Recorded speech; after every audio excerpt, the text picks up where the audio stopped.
Bonjour et bienvenue au sein de cette formation. Un grand merci de m'avoir choisi pour vous accompagner sur la découverte de la gestion du handicap chez l'employeur. Quand je parle d'employeur, il s'agit d'employeurs privés d'autant que publics, puisque vous allez le voir, les similarités sont fortes dans cette idée d'accompagner à l'accueil des différences. Je vais vous présenter notre programme. Nous allons découvrir ensemble ce que vous avez déjà lu a priori avant de vous inscrire et nous allons comprendre pourquoi. Nous allons parler d'émotion. D'émotion parce que le mot handicap fait peur. Il fait peur que l'on soit en situation de handicap, qu'on l'apprenne. Il fait peur quand on est une personne sans handicap identifié, mais pour autant, quand je dois me retrouver confronté à une personne en situation de handicap. Il fait peur, c'est une émotion.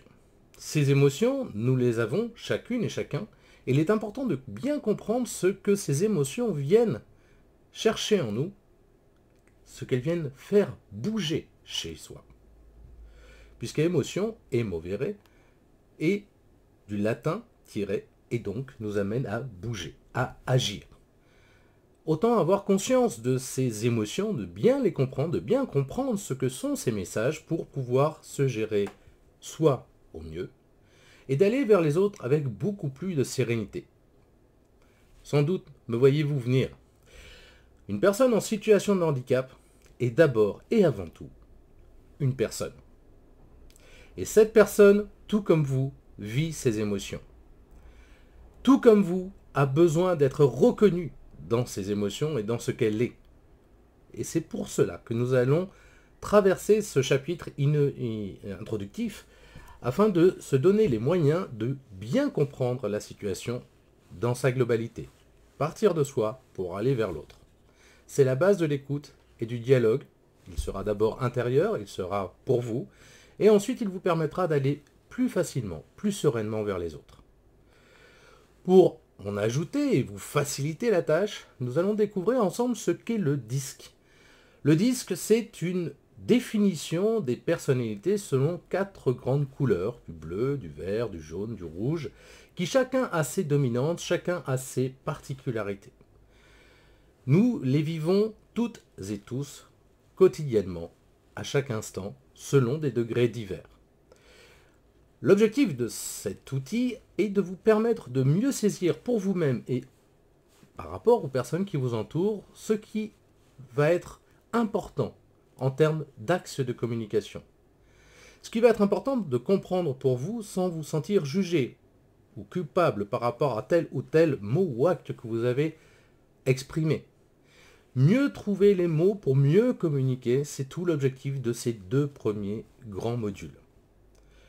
Ils vont nous permettre d'introduire ensuite la notion de handicap au travers de son histoire, puisque ce mot, qui est né en 1957 dans notre appareil législatif, a un lourd héritage.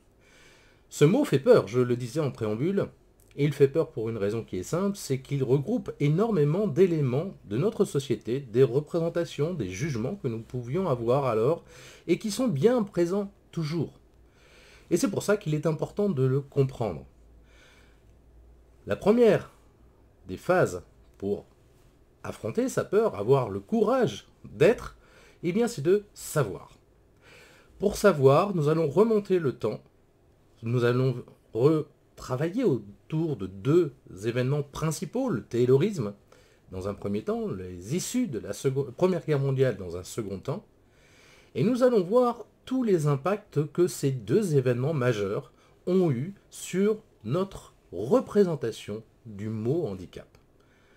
Nous allons pour ça nous appuyer sur les textes de loi et leur évolution au travers des années, à partir de la fin de la Première Guerre mondiale jusqu'à nos jours, et de voir ce qu'il y a de changé, ce qui a évolué au travers justement de ces différents textes.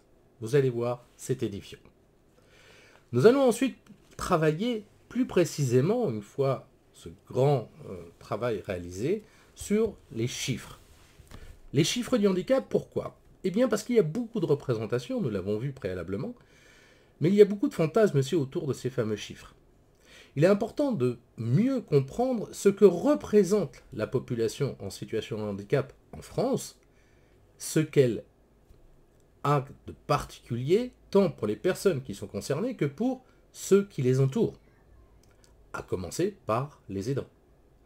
Mais aussi pour les collaboratrices ou collaborateurs, collègues de travail, qui vont travailler donc avec ces personnes. Quels sont les éléments d'attention qu'il s'agit de pouvoir mieux saisir pour mieux vivre ensemble de ces différences, de s'enrichir mutuellement. Là encore, la connaissance va appuyer la sérénité et l'application. Enfin, pour clore cette initiation, nous allons traverser ensemble les 6 grandes familles de déficiences. L'idée n'est pas de tout connaître. L'idée est d'avoir des repères. Ces repères vont être essentiels pour permettre d'amorcer avec les personnes avec lesquelles vous allez communiquer l'écoute et le dialogue sur leur existence, sur leur adaptation de poste, sur la possibilité d'agir ou non, comment pallier les déficiences.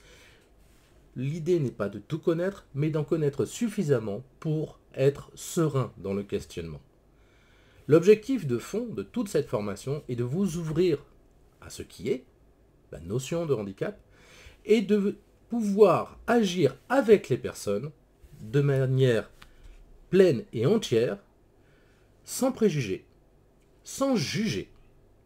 Juste évaluer à votre regard, proposer votre compréhension de la situation et vous verrez. En face, on vous répondra de même. Et donc, ce sujet sur les différentes déficiences, nous allons l'aborder avec une manière assez ludique. Nous allons découvrir, au travers d'un petit test, votre niveau de représentation sur chaque déficience. Nous allons ensuite découvrir une vidéo de mise en situation, une personne, dans un contexte professionnel ou quotidien, personnel, viendra exprimer ce qu'est son quotidien, avec sa déficience particulière. Nous aborderons ensuite des détails plus techniques qui viendront des origines jusqu'aux méthodes adaptatives, ce qu'est la notion de handicap dans cette famille particulière. Nous terminerons par une petite vidéo, là encore, soit en situation professionnelle, soit dans le quotidien, soit sur une particularité qui illustre bel et bien que tout type de handicap est inclus dans la société. Et enfin, nous solderons chacune de ces grandes familles par un petit questionnaire récapitulatif de l'ensemble de ce que vous aurez découvert pour vérifier pour vous si vous avez effectivement saisi, retenu les éléments principaux et importants à retenir. Vous êtes prêts? C'est parti. Avant que de commencer,